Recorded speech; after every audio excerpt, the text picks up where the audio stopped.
السلام عليكم ورحمة الله وبركاته، ازيكم يا حبايبي عاملين ايه؟ يا رب تكونوا بخير وصحة وسعادة دايما يا رب. فيديو جديد، ولأول مرة تشوفينا اشتركي في القناة وفعلي زر الجرس عشان يوصلك كل جديد. النهاردة بقى مع بعض حكاية جديدة وقصة جديدة، وتعالوا بينا نشوف قصة النهاردة معانا بتقول ايه.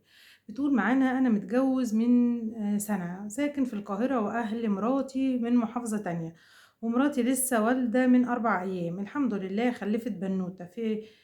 في أهل مراتي وصلوا امبارح عشان يشوفوا بنتهم ويعملوا معاها السبوع وكده، وانتم عارفين ان ليه اللي لسه والدة بتكون محتاجة تغذية وكده. فكانوا قبل ما يجوا وقت الولادة وتاني يوم يقولوا لها احنا متأخرين وهنجيلك قبلها بأسبوع عشان نحضر لك الزيارة. طبعا كنا متخيلين انهم هيجيبوا من كلامهم عن التحضيرات والحاجات وحاجات كتير وزيادات.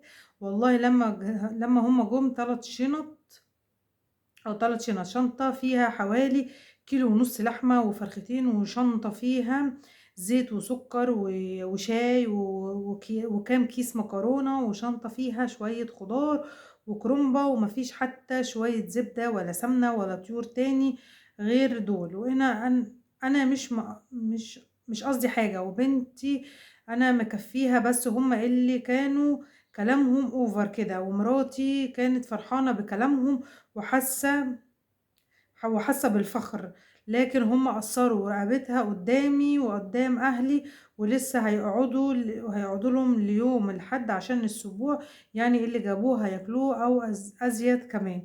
والله رغم إنهم عارفين إن بنتهم محتاجة غذاء، ما جابوش غير شوية الحاجات دي. أنا بصراحة علاقتي بيهم من أيام الجواز مش قد كده، عشان كانوا خايفين عليها عشان هتقعد بعيد عنهم في بلد تانية، فكان في اختلافات كتير في الثقافات، وعايزين ايه ايمات كتير دي. ما علينا يعني. ومؤخر كبير وانا كنت بنزل معاهم في حاجات ديت، بالخناق والمشاكل، لدرجة ان الجوازة ما كانتش هتتم بسببهم. ربنا تمم على خير. انا زعلان وحاسس ان مراتي مش مبسوطة من اهلها، ومش هينفع اقول لهم يمشوا، ومش لازم يحضروا السبوع لانها هتزعل. وكمان لسه ما نقطوش البنت المولودة، ما اعرفش نظام النقطة هيبقى ايه. حد يقول لي انا عايز اعدل. ده بلاش نكمل عشان ايه، بصوا الدنيا ما تخشش في بعض. بص، انت بتقول مش عارف جايبين لها كام كيلو كيلو ونص لحمه ومعرفش وطيور كام فرخه، وانت عارف ان الحاجات دي في الزمن اللي احنا فيه دي مبلغ. يعني انت مش مستوعب الغلا اللي احنا فيه. انت مش مستوعب ان هي عشان تروح تجيب لحمه، ان هي تجيب مثلا لحمه بلدي لبنتها مثلا ب 400 جنيه، وطبعا على اختلاف الاماكن، بس انا بقول فرضا يعني ب 400 جنيه، لما اجيب لها كيلو ونص يعني هي داخله في 600 جنيه بس. الطيور بقى مثلا هتلاقي الفرخه بقى، مش عارفه الفرخه بكام، اللي هي مثلا فرخه تقفل 200 جنيه، فهي مبلغ. وجايبه لها خضار، وجايبه لها معرفش شاي وسكر. ده شاي وسكر ده حكايه تانية خالص، والزيت والكلام ده حكايه تانية خالص. هو انت جبله؟ وانت ازاي اصلا مستني من اهل مراتك ان هم انت عمال تقول اصل بنتهم محتاجه غذاء، وانت فين كراجل؟ يعني انت فين كراجل ان انت تصرف على اهل بيتك؟ ما هي عايزه غذاء، يبقى انت المفترض تجيب حاجات ليها. الناس دي جايه لك ضيوف. ملناش دعوه بقى. اصلي انا كانوا عايزين قايمه كتير ومؤخر كتير وما اعرفش ايه كتير، حقهم، وبيدوروا على حق بنتهم. ما بالك بقى؟ يعني انت بتقول اصل هم كانوا خايفين عليها لان هي عايشه في حته وهم من محافظه تانية. ده طبيعي على فكره. ده طبيعي طبيعي طبيعي كمان. ده انا لو من هنا قلت لك طبيعي لحد السنه الجايه، ده طبيعي. انا عن نفسي انا ما بحبش بنتي تتجوز تبقى بعيده عن اهلها. تبقى بعيدة عن أهلها، بس تبقى في نفس المكان اللي هم فيه، بس في حتة بعيدة شوية.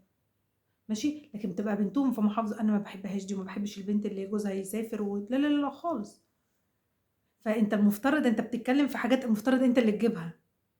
والمفترض إن أصلًا الحاجات اللي أنت بتقول عليها دي أصلًا المفترض أنت دي بمبلغ دلوقتي يا جماعة، والله العظيم يعني هي لو جابوا شاي وسكر ومش عارف ده أنت باصص حتى للناس اللي جايين لك اللي المفترض تكرمهم عشان خاطر مراتك ماشي، يا عم غُرب، يعني أنت المفترض تكرمهم دول في بيتك، أنت باصص لسه أصل هُم لسه هيقعدوا ليوم الحد ولسه هياكلوا ويشربوا فاللي جابوه هياكلوه.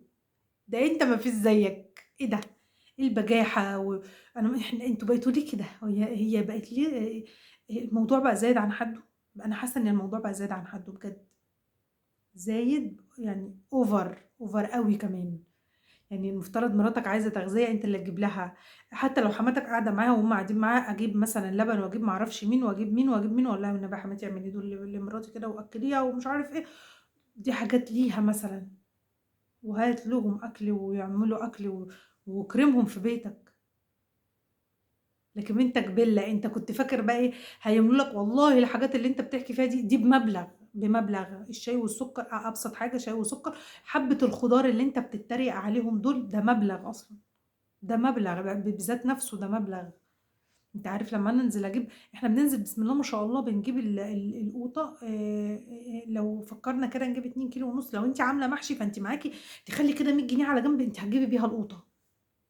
ما بالك بقى جايبة خضار وكرنب وما أعرفش إيه، وجايبة رز وجايبة زيت وكام كيس مكرونة، بتحسسني إن كام كيس مكرونة دول اللي هُم إيه كده يعني، فإيه ده، إيه الجبروت اللي أنت فيه ده، ده أنت يعني بقيت عارفين بقينا وصلنا إحنا بقينا وصلنا لlevel الوحشة خلاص، ما أعرفش هنروح فين تاني بجد.